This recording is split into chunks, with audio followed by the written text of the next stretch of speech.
When I was a small child, I was terrified of the dark. I still am. But back when I was around 6 years old, I couldn't go a night without crying out for one of my parents to search beneath my bed or in my closet for whatever monster I thought was waiting to eat me. Even with a nightlight, I would still see dark shapes moving around the corner of my room, or strange faces looking in on me from my bedroom window. My parents would do their best to console me, telling me that it was just a bad dream or a trick of the light. But in my young mind, I was positive that the second I fell asleep, the bad things would get me. Most of the time I would just hide under the blankets until I became tired enough to stop worrying. But every now and again, I would become so panicked that I would run, screaming into my parents' bedroom, waking up my brother and sister in the process. After an ordeal like that, there would be no way anyone would be getting a full night's rest. Eventually, after one particularly traumatizing night, my parents had had enough. Unfortunately for them, they understood the futility in arguing with a 6-year-old and knew that they would be unable to convince me to rid myself of childish fears through reason or logic. They had to be clever. It was my mother's idea to stitch together my little bedtime friend. She collected a large assortment of random pieces of fabric and her sewing machine, and created what I would later refer to as Mr. Ickbarr Bigelstine, or Ick for short. Ick was a sock monster, as my mother called him. He was made to keep me safe while I slept at night by scaring away all the other monsters. He was pretty damn creepy looking, I had to admit it. Honestly, looking back on it all now, I'm still impressed that my mum could think of something so strange and disturbing looking. Ickbarr had the stitched-together look of a Frankenstein gremlin, with a big white button eyes and floppy cat ears. His little arms and legs were made from a pair of my sister's black and white striped socks, and the half of his face that was green was made from one of my brother's tall football socks. His head could have been described as bulbous, and for his mouth, my mum attached a piece of white fabric and sewed in a zigzag pattern to shape a wide grin of sharp teeth. I loved him at once. From then on, Ick never left my side. So long as it was after dusk, of course. Ick didn't like the sun, and would get upset if I tried to bring him to school with me. But that was okay. I only needed him at night to keep away the boogeyman, which he was very good at. So every night at bedtime, Ick would tell me where the monsters were hiding, and I would place him near the section of my room closest to the spookiness. If there was something in the closet, Ick would block the door. If there was a big hairy beast under my bed, then under the bed he went. Sometimes the monsters weren't even in my room. Sometimes they would hide in my dreams, and Ickbarr would have to come with me into my nightmares. It was fun bringing Ick into my dream world, as he and I would spend hours fighting off ghouls and demons. The best part was, in my dreams, Ick could talk to me. For real. "How much do you love me?" he would ask. "More than anything," I would always tell him. One night in a dream, after I had lost my first tooth, Ick asked me a favor. "Can I have your tooth?" I asked him why. "To help me kill the bad things," he said. The next morning at breakfast, my mum asked me where my tooth went. From what she told me, the tooth fairy didn't find it under my pillow. When I told her that I gave it to Ickbarr, she just shrugged and went back to feeding my sister. From then on, every time I lost a tooth, I would give it to Ick.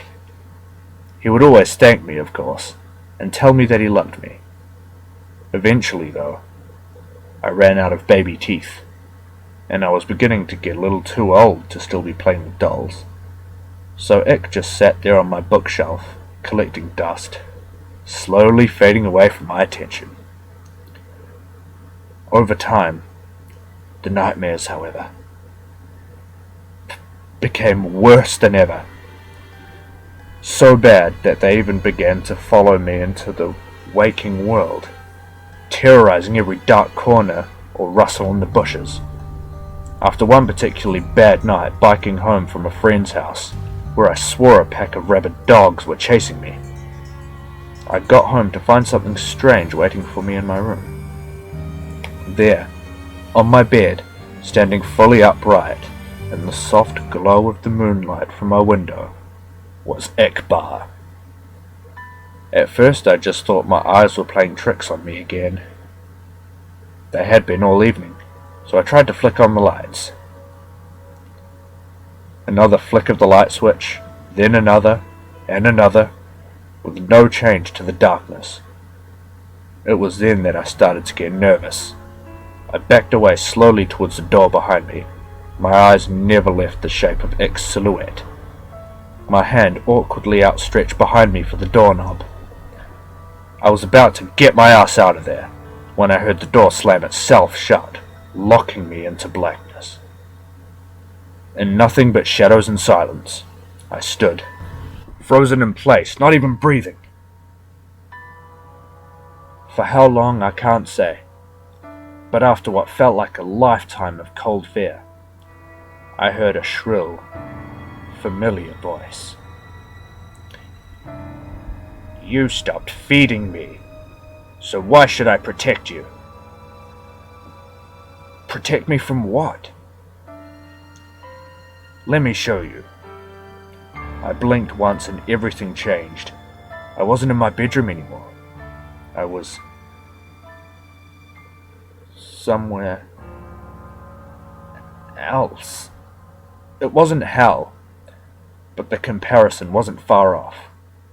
It was some sort of forest, a horrible, nightmarish place where partial, embryonic abortions hung from the trees, and the ground swarmed with carnivorous insects. A thick fog drifted through the air, and with it a stench of rotting meat, while lightning flashed across the night sky. In the distance, I could hear agonizing screams of something not quite human. My head throbbed like it was about to explode, the pain forcing out a river of tears. In my mind, I heard his voice again. This is what your reality would become without me. I felt the earth, shaking footsteps approaching fast.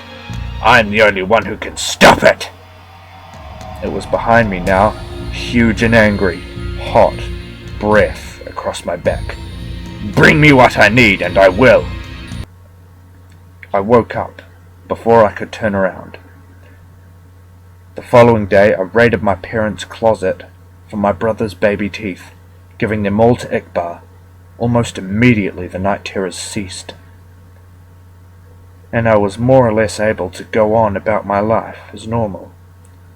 From time to time, I would have to sneak into my little sister's room and snatch what was meant to be for the tooth fairy, or strangle one of the neighborhood cats, and pry out its sharp little fangs.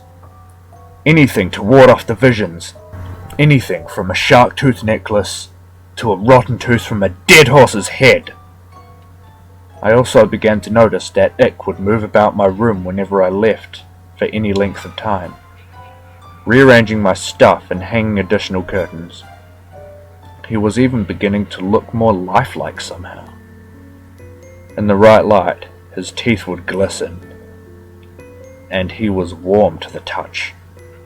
As much as he creeped me out, I couldn't work up the courage to just destroy him, knowing perfectly well where that would leave me.